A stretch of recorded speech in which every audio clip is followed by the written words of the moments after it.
하나님께서 우리의 예배를 받으시기를 원합니다. 인사하겠습니다. 하나님께서 우리의 예배를 받으시기를 원합니다. 한 번 더 인사하겠습니다. 하나님께서 당신에게 건강 주시기를 원합니다. 인사하겠습니다. 하나님께서 당신에게 건강을 주시기를 원합니다. 건강의 복을 주시기를 원합니다. 건강의 복을 주시기를 원합니다.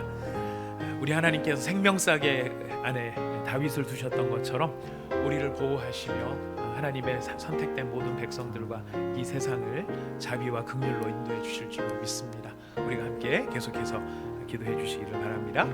오늘 우리에게 주신 하나님의 말씀을 봉독합니다. 역대상 12장 16절부터 22절까지의 말씀이 되겠습니다. 우리가 함께 나누어 있는 이 말씀은 지금도 살아계신 하나님의 말씀입니다. 아멘. 제가 먼저 16절을 읽겠습니다. 베냐민과 유다 자손 중에서 요새에 이르러 다윗에게 나오매 다윗이 나가서 맞아 그들에게 말하여 이르되 만일 너희가 평화로이 내게 와서 나를 돕고자 하면 내 마음이 너희 마음과 하나가 되려니와 만일 너희가 나를 속여 내 대적에게 넘기고자 하면 내 손에 불의함이 없으니 우리 조상들의 하나님이 감찰하시고 책망하시기를 원하노라 하매 그때 성령이 30명의 우두머리 아마새를 감싸시니 이르되 다윗이여 우리가 당신에게 속하겠고 이새의 아들이여 우리가 당신과 함께 있으리니 원하건대 평안하소서.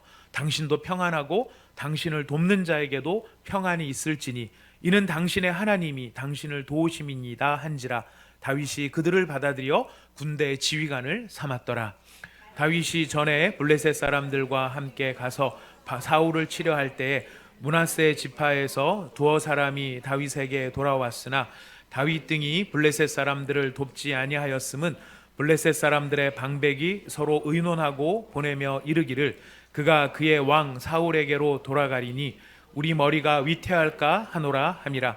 다윗이 시글락으로 갈 때에 므낫세 지파에서 그에게 돌아온 자는 아드나와 요사밧과 여디아엘과 미가엘과 요사밧과 엘리후와 실르데이니 다 므낫세의 천부장이라. 이 무리가 다윗을 도와 도둑대를 쳤으니 그들은 다 큰 용사요 군대 지휘관이 됨이었더라. 함께 읽겠습니다. 그때 사람이 날마다 다윗에게로 돌아와서 돕고자 하매 큰 군대를 이루어 하나님의 군대와 같이 같았더라. 하나님의 군대와 같았더라. 저희가 지난 그 송구영신 예배 이후로 지금까지 계속해서 하나님의 임재에 초점을 맞추어 그 주제를 가지고 하나님의 말씀을 생각해 보고 있습니다. 우리가 하나님의 임재하심이 우리 성도에게 있어서는 모든 힘의 근원이 되기 때문에 우리 하나님께서 나에게 임재하신 것을 우리가 참 체험하기를 원하는 마음이 있습니다. 그럴 때 어떻게 하면 하나님의 임재하심을 우리가 정말 강력하게 체험할 수 있을까 이런 생각들을 많이 하게 되는데요. 우리가 일반적인 생각으로는 우리의 마음이 영적으로 상당히 집중되어 있을 때 하나님의 임재하심을 경험하게 되는 것이 아닌가 이런 생각들을 합니다만은 사실 하나님의 임재하심은 예측하지도 못한 상태에서 혹은 기대하지도 못했던 일상의 삶의 어떤 순간 가운데서도 하나님은 명백하게 우리 가운데 임재하시고 하나님의 임재하신 뜻을 이루실 수 있음을 우리는 말씀을 통해 살펴볼 수 있습니다. 기대하지도 못했고 기대하지도 않은 상황에 하나님께서 뜻밖의 임재하시는 때에는 그 임재하심의 목적이 있기 때문에 그렇겠죠. 하나님께서 임재하심의 목적, 특별히 하나님을 사랑하고 하나님을 신뢰하는 자에게 하나님께서 임하실 때는 왜 임하실까요? 그들을 벌하시고 책망하시고 그들을 엎어뜨리기 위해서 그러신 것이 아니라 반대로 하나님의 사람을 살리시고 하나님의 사람을 세우시고 하나님을 향한 믿음의 확신을 주시기 위하여 하나님께서는 뜻밖의 임재의 체험을 하게 하시는 경우도 있다라는 것입니다. 우리가 오늘 본문을 통하여서 그런 예를 살펴볼 텐데요. 오늘 본문에 나오는 본문의 주인공은 다윗입니다. 저희가 자주 말씀을 드립니다만은 전 다윗을 볼 때마다 제가 참 용기가 나고 힘이 나는 것은 다윗이 저희랑 똑같은 사람이기 때문에 참 용기가 나고 힘이 납니다. 모세 이런 사람은 엄두가 안 납니다. 일단 시내산에도 못 올라가 봤고 제가 홍해도 못 갈라봤기 때문에 그럴 수 있는 재주나 능력이 저에게 없기 때문에 모세 이런 사람은 엄두가 안 나고요. 갈렙도 보통 사람이 아니죠. 나이 80에 이 산지를 내게 주소서 하면서 막 앞장서서 막 산꼭대기로 올라가가지고 그들을 쳐부수는 그런 대단한 모습들은 사실 엄청난 믿음의 어떤 발현이고, 또 그들이 하나님의 기적을 체험한 것을 보면 사실 참 흉내낼 수 없는 어떤 모습이 그들에게 있다는 것을 보게 됩니다. 근데 다윗이 위로가 되는 이유는 단 한 가지 때문에 그렇습니다. 다윗도 저희처럼 그의 평생에 단 한 번도 하나님의 기적을 체험하지 못했던 사람이라는 것입니다. 다윗은 한 번도 하나님의 기적적인 어떤 이 하나님의 살아계심의 증거들, 이런 것들을 본 적이 없어요. 우리는 마음속에 그런 생각이 듭니다. 아니 그럼 다윗이 물맷돌로 골리앗을 쳐 죽인 건 뭔가, 이런 생각이 드는데, 여러분 기적이라고 하는 것은 그게 기적이 아니고요. 다윗이 딱 앞에 서고 골리앗이 나왔을 때 다윗이 이 물맷돌을 딱 들더니 손을 딱 가리키면서 이 할례받지 못한 이 악당아, 하나님의 이름을 모욕하는 이 악당아, 하나님께서 너를 심판하기를 원한다. 그러면은 하늘에서 번개가 빠바방 쳐가지고 골리앗을 전기 통구이로 만들어버리는, 이게 기적이죠. 이게 하나님의 개입이고 하나님의 나타나심입니다. 하지만은 다윗은 그가 가졌던 전투 기술, 그가 양을 치면서 훈련하고 그가 이리와 늑대와 곰을 물리치기 위해서 다졌던 그의 물맷돌 돌리는 기술을 발휘해서 그것으로 골리앗을 물리치는 사건이 있었습니다. 이 모든 상황들 외에도 다윗의 모든 경우에 있어서 보면은 하나님이 직접적으로 개입하셔서 막 모세에게 보여주셨듯이, 또 여호수아에게 보여주셨듯이, 요단강이 갈라지는 걸 보여주셨듯이 그런 기적을 체험하지는 못한 사람이라는 것입니다. 그런 면에서 우리와 똑같은 사람인데요, 놀라운 것은 그럼에도 불구하고 하나님과 동행하며 하나님을 경외하며 하나님께 감사하며 하나님을 사랑하며 살아간 사람, 바로 그런 점에서 우리에게는 큰 격려가 되고 위로가 되기도 합니다. 우리는 다윗이 가진 영화를 알고 있습니다. 그가 가진 그의 왕, 이스라엘의 왕, 일단 왕이면 얼마나 좋아요. 왕왕왕왕 나는 왕자다. 오죽하면 이런 주일학교에 찬양까지 우리가 만들어서 막 부르고 그랬던 기억이 납니다. 여러분 성경학교 때 여러분 다 배우셨죠? 0000 나는 공주다. 하나님 나라에 나는 공주다. 우리가 얼마나 그게 좋으면은 그런, 못 들어보셨습니까? 네. 아마 이런 것들 때문에 우리는 다윗, 그러면은 다윗이 가진 영화에 초점을 많이 맞추고, 다윗이 하나님 앞에 왕으로 지명받아서 조금 고생을 했을지라도 결국 왕이 된 사람, 이래서 다윗을 굉장히 좋게 생각을 합니다. 부러워합니다. 근데 여러분, 다윗이 하나님 앞에 왕으로 지명을 받고 진짜 이스라엘이 왕이 될 때까지 굉장히 오랜 시간 그가 고통과 참 모진 고난의 시간을 보냈다는 것을 우리는 꼭 기억할 필요가 있습니다. 하나님께서 이제부터 네가 왕이다 그랬으면 그때부터 앞길이 막 장미꽃길이 꽃잎이 쫙 펼쳐져 있고 양탄자가 깔려 있는 그런 길을 갈 것처럼 생각이 됩니다. 왜? 누가 불렀으니까? 하나님이 부르셨으니까. 근데 하나님이 부르셨는데, 하나님이 부르셨음에도 불구하고 그가 걸어갔던 길은 결코 양탄자가 깔려 있는 길이 아니었습니다.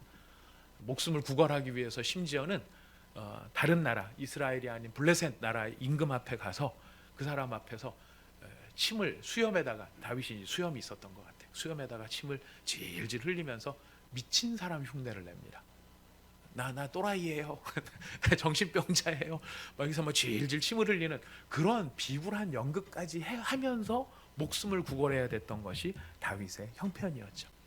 그러나 그럼에도 불구하고 그런 모진 고생, 모진 고난, 그래서 입지전적인 인물, 그래서 다윗의 생애가 자랑이 될 수 있는가? 아니죠.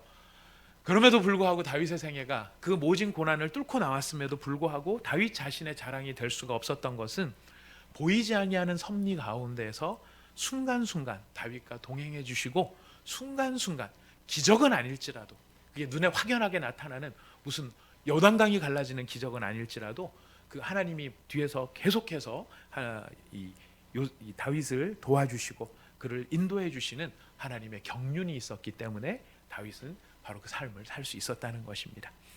자, 그렇다면 우리도 그렇게 고백할 수 있습니다. 우리가 느낄 수 없다 할지라도, 깨달을 수 없다 할지라도, 명백하게 우리 눈앞에 기적의 현장이 나타나지 않는다 할지라도 도우시는 하나님의 섭리가 없이는 누구도 사실은 온전히 살 수 없다는 것이죠.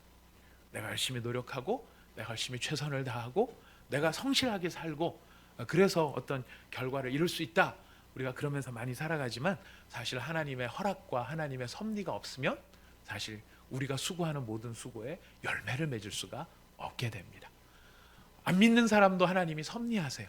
믿지 않는 사람들의 성공도 누가 허락해 주셔야만 가능하냐면 하나님이 허락해 주셔야만 가능한 일이에요. 믿든지 믿지 아니하든지 하나님의 주권과 하나님의 통치는 한이 없으시고 하나님은 모든 것을 주관하고 계시기 때문에 그들이 하나님을 인정하지 않는 그런 불신앙이라 할지라도 우리가 봤었을 때 저거 어떻게 성공하지? 누가 허락하신 것입니까?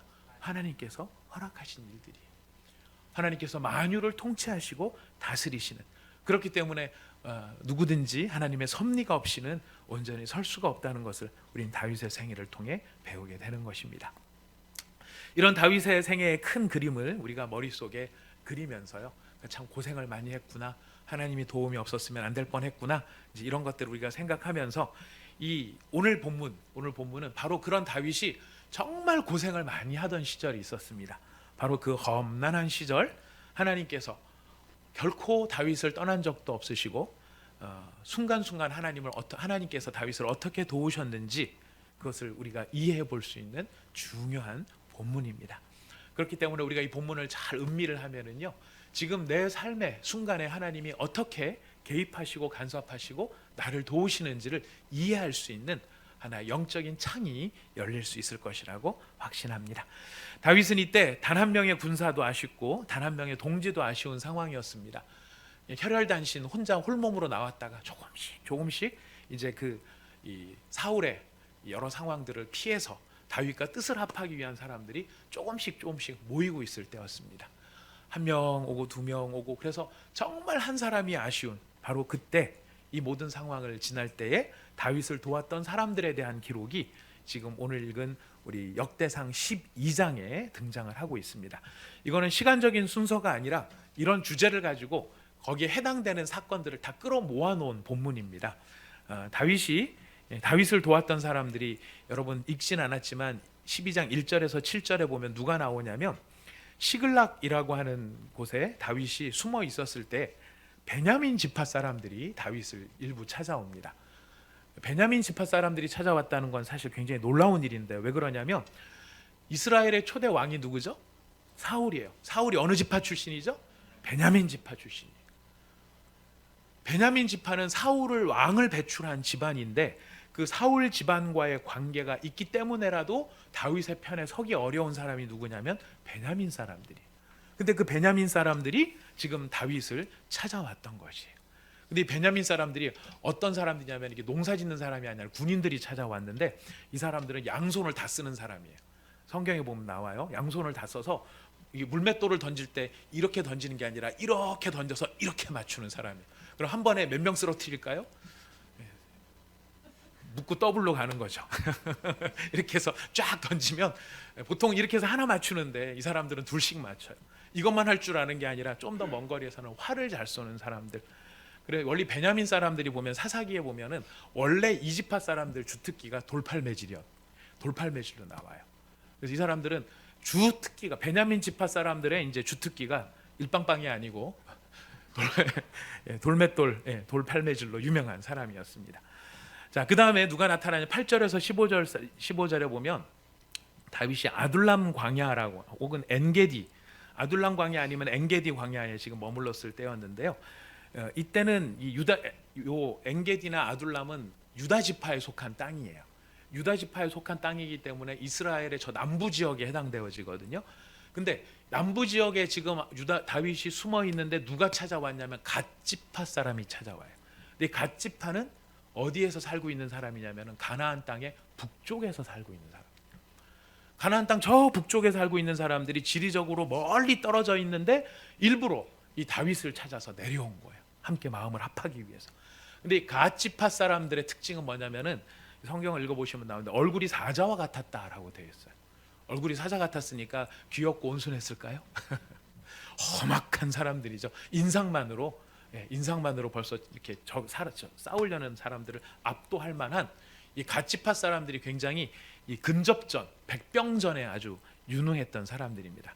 성경에 보니까 이 사람들은 방패와 창을 다룰 줄 아는 사람이다라고 나와요. 베냐민 지파 사람들은 돌팔매질을 잘하고 갓 지파 사람들은 방패와 창을 잘 다루니까 근접전으로 붙어서 싸움을 잘하는 사람이 굉장히 용맹한 사람들인 거죠. 이 12장 15절에 보면은 이 사람들의 지혜와 용맹함에 대해서 어떻게 이야기하느냐면, 정월의 요단 강물이 모든 언덕에 넘칠 때 이 무리가 강물을 건너서 골짜기에 있는 모든 자에게 동서로 도망하게 하였다라고 나와요. 이 정월이 되면은, 이스라엘 지역에서 정월이 되면은 겨울 내 헤르몬산에 쌓였던 눈들이 녹기 시작합니다. 그래서 그 눈들이 녹아내리면서 요단강에는 아주 살을 앨 듯한 눈 녹은 물이니까 굉장히 차가운 물이죠. 그게 범람할 정도로, 그 독일의 라인강 같은 경우에는 알프스에서 녹아내린 물들이 봄이 되면은 범람을 하기도 합니다. 비가 안 와도 범람을 하기도 합니다. 근데 그렇게 물이 가득 차 있는 그 요단강을 건너가서, 그래서 다른 사람을 구원해 낼 만큼, 그거는 용기만 있다고 되는 게 아니고 머리가 돌아가야 되거든요. 지혜가 있는 사람들이었다는 겁니다. 이런 사람들이 와서 이제 다윗을 도와줘요. 그리고 세 번째 부류가 누구냐면 오늘 우리가 읽은 본문 말씀이에요. 거기 보니까 광야에서 다윗을 도운 사람들인데, 이 사람들이 와가지고 우리 16절 보시면은 베냐민과 유다 자손 중에서 요새에 이르러 다윗에게 나왔다 그럽니다. 근데 한 사람도 아쉬운 이런 시점에 갑자기 다른 사람들한테는 이런 얘기가 전혀 안 나오는데 이 사람들에 대해서만 다윗이 이렇게 반응을 합니다. 우리 17절 한번 읽어볼까요? 17절 시작. 다윗이 나가서 맞아 그들에게 말하여 이르되, 만일 너희가 평화로이 내게 와서 나를 돕고자 하면 내 마음이 너희 마음과 하나가 되려니와, 만일 너희가 나를 속여 내 대적에게 넘기고자 하면 내 손에 불의함이 없으니 우리 조상들의 하나님이 감찰하시고 책망하시기를 원하노라. 이게 무슨 느낌이 드십니까? 환영하는 느낌입니까? 경계하는 느낌입니까? 네, 경계를 하고 있어요. 다윗이 지금 이 유다 지파와 베냐민 사람들을 경계를 하고 있어요. 왜 다른 사람들은 아무 말도 없는데 지금 이 말을 여기서 이렇게 하고 있을까요? 그것은 다윗이 그 사이에 몇 가지 사건을 경험했기 때문에 그렇습니다. 세 가지 사건을 경험하는데, 첫 번째는 에돔 사람 도액이라는 사람이 등장을 합니다. 에돔 사람인데, 에돔 사람은 에서의 후예들이죠. 근데 이름도 좀 약간 좀 기분이 좀 그렇죠. 도액, 왠지 이렇게 토할 것 같은 그런 느낌인데 읽을 때마다 액 이런 느낌이 들어서요. 아무튼 이 도액이라는 사람이 등장하는데, 이 사람은 다윗이 사울에게 쫓겨서 막 도망을 가다가 이 아히멜렉이라는 제사장한테 갑니다. 그 아히멜렉이 뭘 보관하고 있었냐면 다윗이 쳐 죽였던 골리앗의 그 칼을 보관하고 있었던 사람이 아히멜렉이고 제사장이에요. 그 사람한테 가서 떡을 얻어먹고 기운을 차리고, 그 다음에 골리앗의 칼을 받아다가 자기가 무장을 하고 떠나갑니다. 그때 그걸 누가 받느냐면 도액이라는 사람이 본 거예요.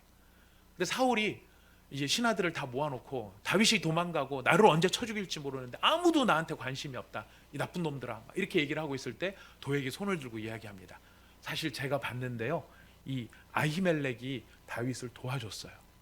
그랬더니 사울이 어떻게 하느냐면은 아히멜렉과 그 제사장 집안들을 다 불러서 너희들이 그랬느냐, 아히멜렉이 그런 나쁜 의도가 없었습니다 그랬는데, 사울이 이야기한 게 제사장들을 다 죽여버려라 얘기를 합니다. 근데 사울의 군대는 여호와를 존중하는 군대죠. 아무리 그 사람들이 사울과 함께 있더라도 하나님의 살아계심에 대한 인식이 있는 사람들이에요. 누구도 제사장을 죽이고 싶어 하지 않았어요. 그때 누가 나서서 제사장들을 다 죽이냐면 도액이라는 사람이 다 죽입니다. 성경에 보면 80 몇 명, 70 몇 명이 죽었죠. 한 85명이 죽었죠. 85명의 제사장을 죽인 사람이 도액이에요. 바로 이런 에돔 사람 도액이 그런 일을 저질렀고요. 두 번째, 그일라 사람들이라는 사람이 있습니다. 이 사람들은 블레셋 사람들이 쳐들어와서 막 고통을 당하고 있는데 다윗이 가서 살려줘요. 다윗이 가서 블레셋 군대를 다 물리치고 이 사람들을 살려줍니다. 근데 그일라 성 안에 다윗이 들어갔다는 얘기가 사울의 귀에 들리니까 사울이 군대를 가지고 쳐들어왔어요. 그랬을 때 다윗이 제사장을 통해서 하나님 앞에 여쭤봅니다. 그일라 사람들이 저를 넘겨줄까요? 다윗한테는 무슨 기대가 있었을까요? 인간이 뭐가 있죠? 의리가 있죠. 자기 죽을 목숨을 살려줬으면 그일라 사람들이 의리를 갖고 자기를 보호해 주는 게 인지상정일 텐데, 지금 하나님께 여쭤보니까 뭐라고 말씀하시냐면 그들이 너를 사울에게 넘겨줄 것이다. 또 배신을 당하는 거예요. 그리고 10사람이라는 동네 이름이 참 특이해. 열이 아니고 10사람이라는 사람들이 다윗이 도망가는 것을 보고 다윗이 어디에 있는가를 보고 사울한테 일러준 사람이 바로 이 10사람들입니다. 여기에서 이제 사울이 추격전을 벌여서 잠들었을 때에 이 다윗이 몰래 가서 잠든 사울의 모습을 봤을 때 아비새가 이거를 한 칼에 그냥 찔러서 끝장을 내버리시죠 했던 그 사건이 벌어졌던 것이 요 10사람들이 다윗한테 사울한테 일렀기 때문이에요. 그러니까 다윗은 지금 어떤 상황이냐면 사람들한테 계속 배신을 당하고 있는 거예요.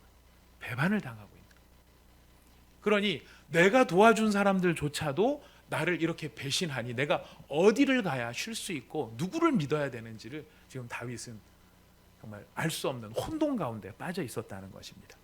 이렇게 정신적으로 큰 혼란을 겪고 있을 때 유다 지파와 베냐민 지파에서 군인들이 이렇게 자기를 찾아오니까 다윗의 마음에는 이 사람들을 믿을 수 있을까? 과연 이 사람들 믿어도 될까? 이런 마음의 이 상처의 아픔의 이 트라우마가 작동을 하기 시작을 한 것이죠. 또 이 이면에는 무슨 뜻이 있느냐면은 과연 하나님이 나를 돕고 계신가? 나를 지켜주고 계시는가? 왜요? 한두 번도 아니고 3번씩이나 이런 배신을 당하고 있으니 다윗의 입장에서는 그런 고뇌가 나타날 수밖에 없는 것이죠. 바로 그런 다윗의 고뇌의 반응이 뭐냐면 너희가 나를 평화의 이름으로 와서 나를 돕고자 하면 너희와 하나가 되겠지만 너희가 만일 나를 속여서 대적에게 넘기고자 하면 하나님이 너희를 감찰하시고 책망하시기를 원한다라고 이야기를 하는 겁니다. 제 나름대로 이것을 이렇게 사역을 해봤습니다. 그러니까 개인적으로 번역을 해봤습니다. 이런 다윗의 마음을 담아서 이렇게 표현을 해봤습니다. 난 도저히 알 수가 없다. 다윗이 이 얘기를 하는 이유는 모르기 때문이죠. 너희들의 마음을 모르기 때문이죠.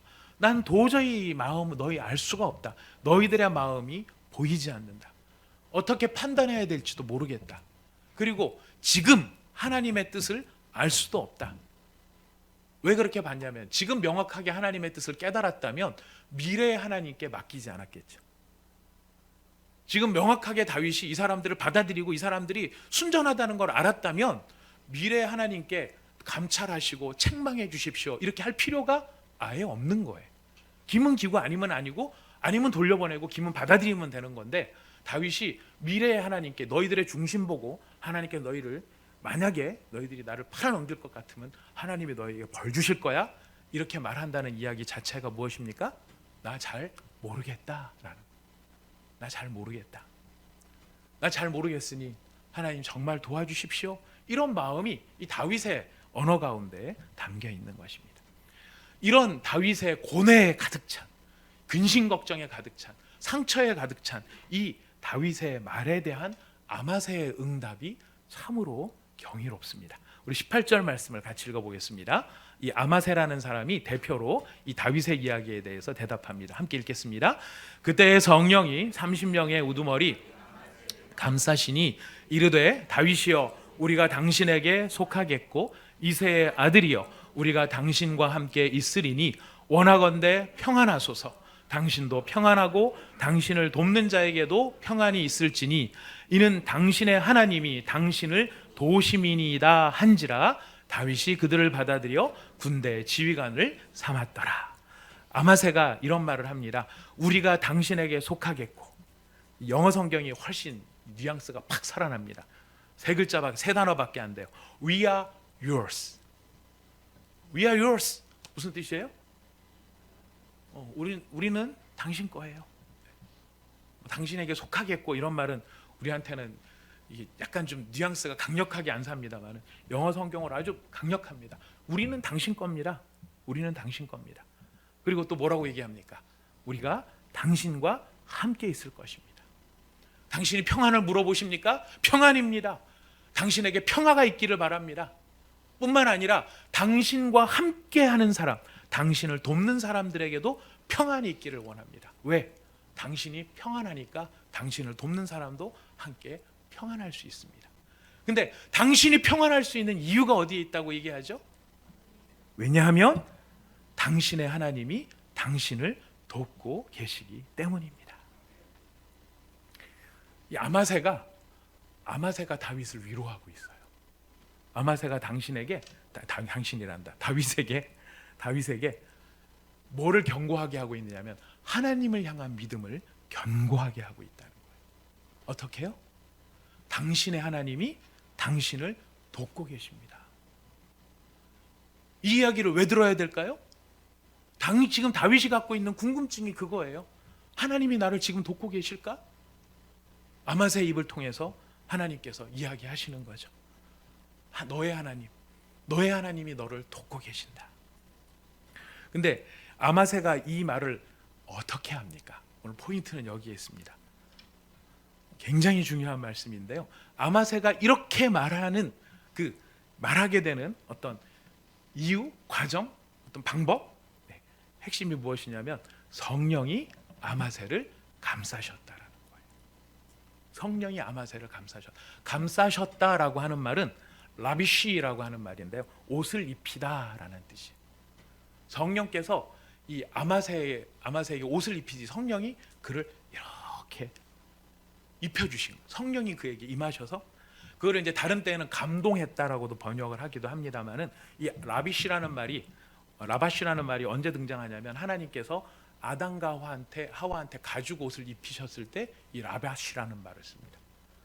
그들에게 가죽 옷을 입히신 것처럼 성령이 아마새를 감싸세요. 아마새를 두르세요. 아마새를 감동시키세요. 여러분 궁금하지 않으세요?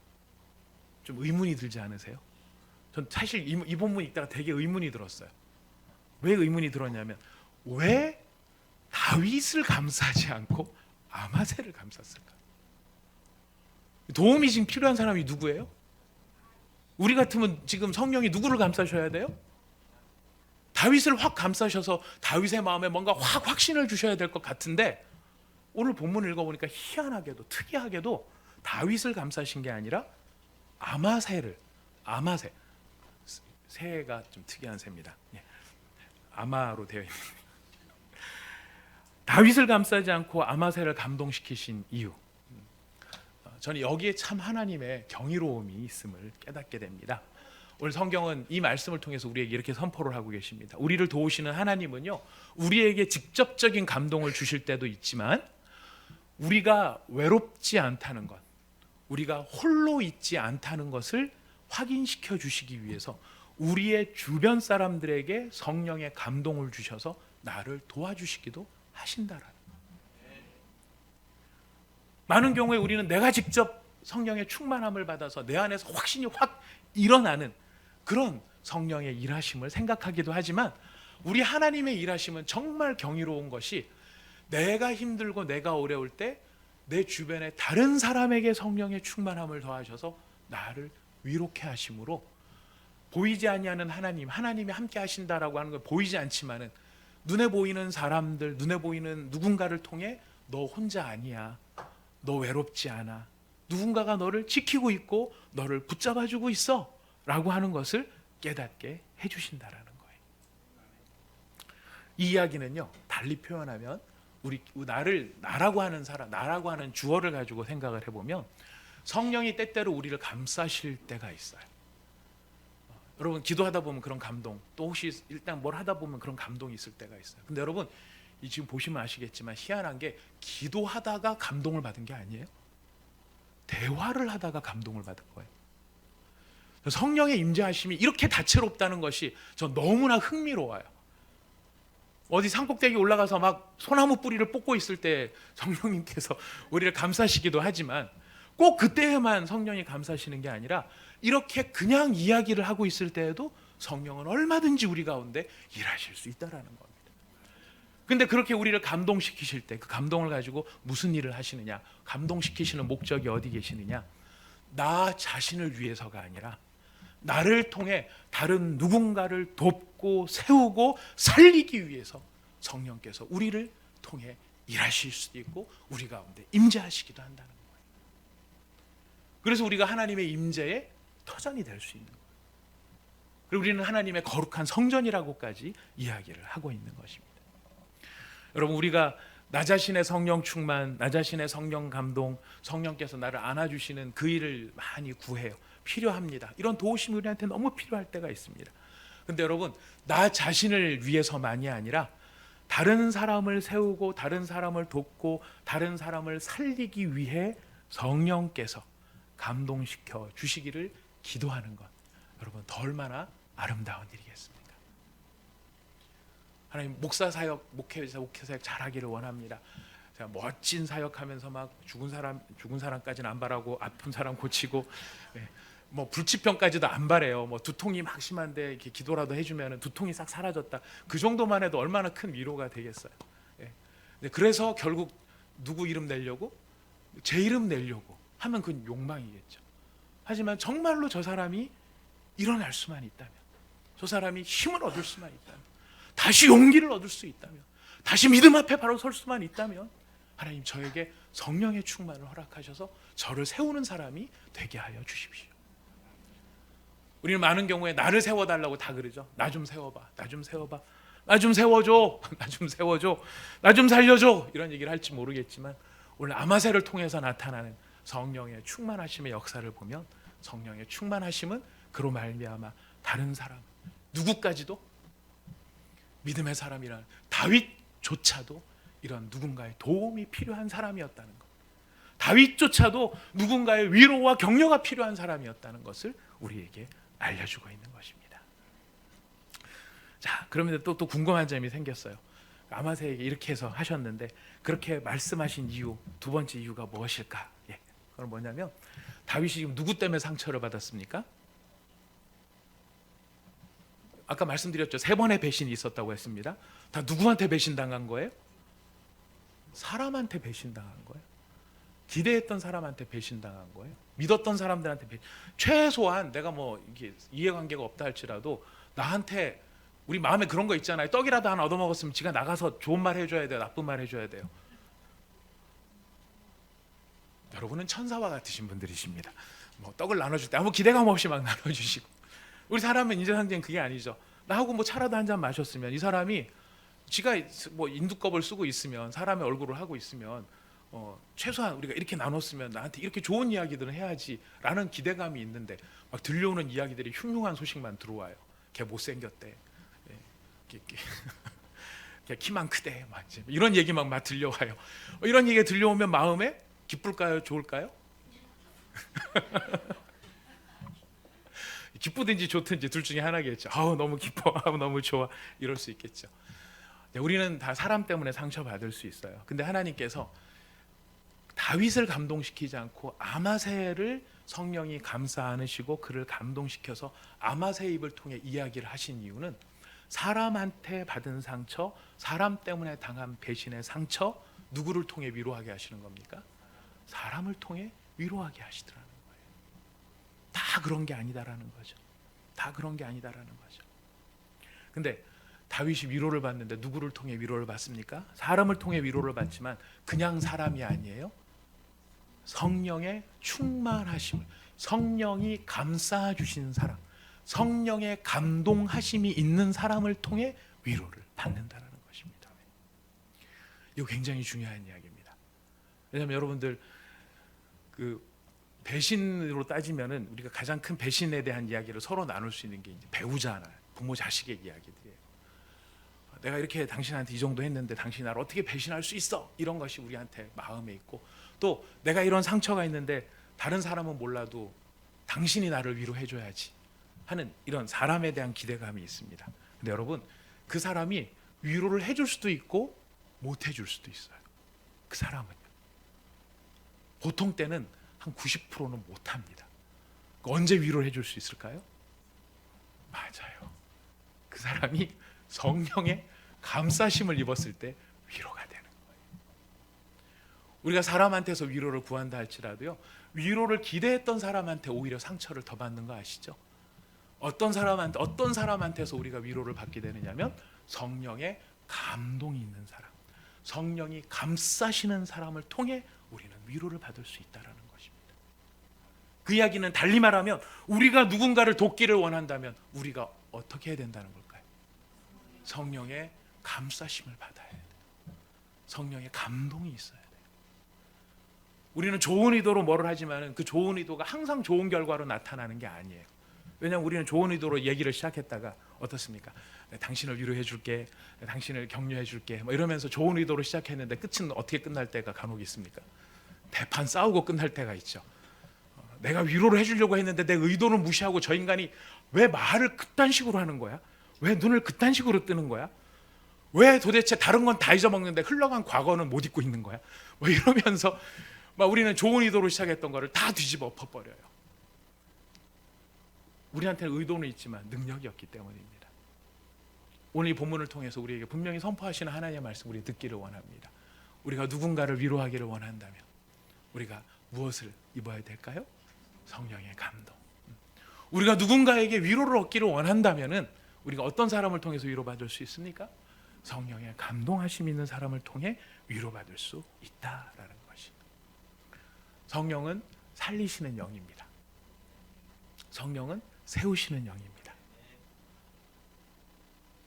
성령은 우리가 헤아리지 못하는, 우리가 볼 수 없는 어떤 이면의 깊은 가치도 헤아릴 수 있기 때문에 그 성령이 우리를 감싸시고 우리를 위로하실 때에 우리도 생각하지 못했던 말을 툭 던짐으로 그 사람의 마음을 푹 찌르는 진짜 필요한 위로의 말들을 행할 수도 있다는 것이죠.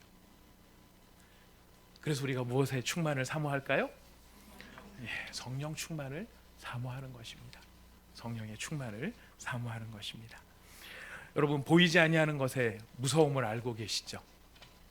우리가 요즘 그 시대를 살아가고 있어요. 우한 폐렴 바이러스 보이십니까? 안 보이니까 어떡하죠? 혹시라도 있을지 몰라서 마스크 쓰고 손세정제하고 그럽니다.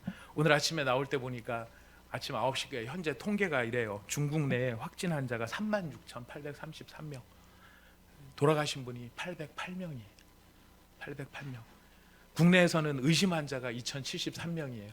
그러다 보니 모든 사람들이 이 작은 바이러스에 걸리지 않으려고 애를 씁니다. 손 씻고 마스크합니다. 백화점이 문을 닫고요. 학교가 휴교를 하고, 저희 아들내미도 입학을 했는데 입학식도 취소되고요. 개강도 연기됐어요. 1,000원도 안 하던 마스크가 지금 얼마 하죠? 3,000원, 5,000원. 제가 저희 전문가한테 엊그제 들었습니다. 이게 보통 5배, 10배까지도 막 뛰고 있다고 얘기 들었습니다. 손 소독제는 없어서 못 팔죠. 그러니까 심지어는 어떻게 합니까? 집에서 만들었어요. 집에서 만들어 쓰기도 어려우니까 무슨 얘기까지 하냐면은 소주를 발라, 소주를. 다 알코올이야, 알코올. 알코올이니까 소주를 발라, 이런 이야기까지 나온다고 할 정도예요. 근데 그게 농담 같지 않고 사람들이 진지하게 받아요. 왜 그럴까요? 두려움이 감싸고 있기 때문이에요. 제가 금요일날 은행 갔다가요, 은행에 잠깐 앉아 있는데 마른 기침이 나서 이랬더니 다 쳐다보는 거예요. 그 은행 친구한테 저 아니에요, 저 아니에요. 그러면서 웃었어요. 조금이라도 이 바이러스에 노출이 될까봐, 조금이라도 만에 하나 이 작은 바이러스에 노출이 될까봐.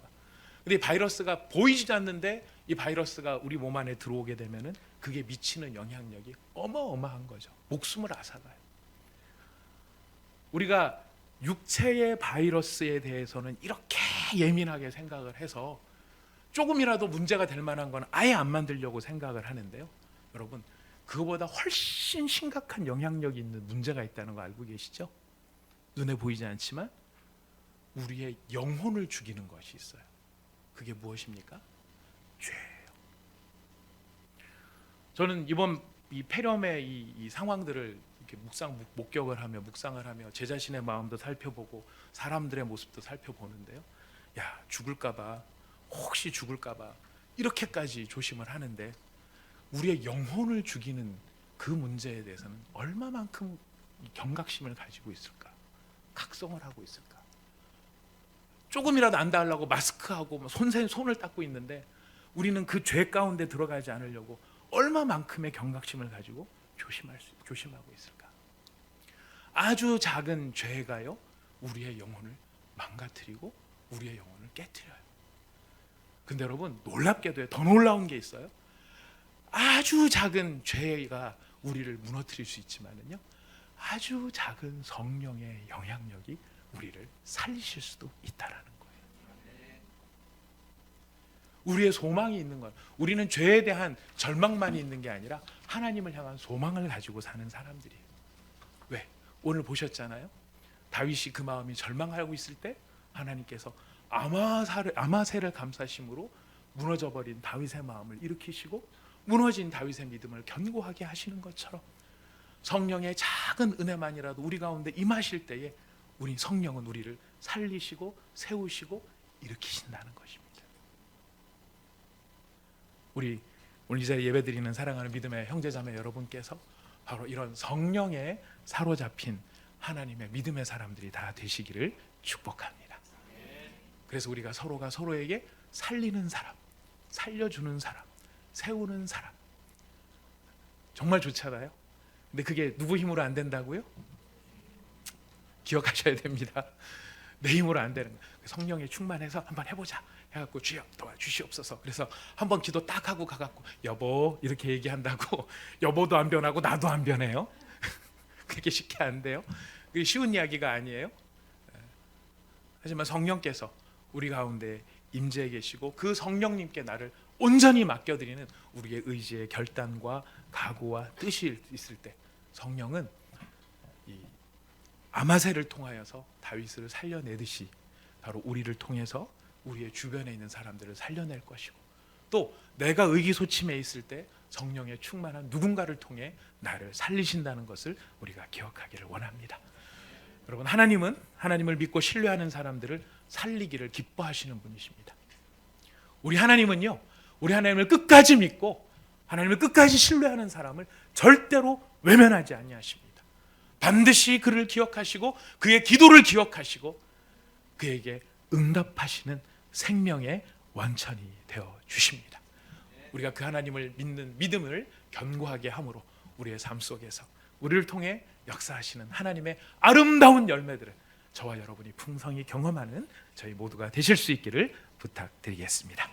우리 함께 같이 기도하도록 합니다. 오늘 말씀을 생각하면서 함께 기도합시다. 성령께서는 반드시 어떤 특정한 상황에 얽매이지 아니하십니다. 자유롭게 일을 하시고 자유롭게 임재하십니다. 심지어 성령이 임했다고 해서 아비새가 갑자기 뭐 희한한 사람이 된 것도 아니에요. 후광이 났다든가 음성이 변했다든가 똑같은 아비새였고 똑같은 말을 해요. 전혀 그에게서 무슨 특별한 증상이 나타나지 않아요. 하지만 어떤 결과로서 우리가 그가 성령에 충만했다는 걸 압니까? 그가 말한 열매, 그의 말의 내용, 그래서 그가 살리는 자가 되어진 것을 보니까 성령이 그를 감쌌다는 것을 우리는 확신하게 되는 것입니다. 하나님 분명히 오늘 다윗이 하나님을 사랑했을 때 흔들리는 다윗을 붙잡아 주신 믿음의 하나님이십니다. 하나님을 간절히 찾고 신뢰하는 사람들을 살려내기를 기뻐하시는 하나님이십니다. 다윗이 사람 때문에 배신당하고 사람 때문에 상처받았을 때 하나님은 개입하셔서 사람 때문에 위로받게 하시는 은혜의 하나님이십니다. 하나님, 나의 삶에 이렇게 역사하여 주시옵소서. 하나님, 나의 삶의 한 자리 가운데, 중심 가운데 이런 하나님의 도우심이 임하기를 원합니다. 성령에 충만한 사람을 보내주시고 하나님, 그럴 뿐만 아니라 제가 성령에 충만한 사람이 되어져서 사람 살려낼 수 있는 하나님의 은혜의 통로가 되게 하여 주시옵소서. 우리 같이 간절한 마음으로 하나님께 기도하며 나가도록 하겠습니다. 다 함께 기도합니다.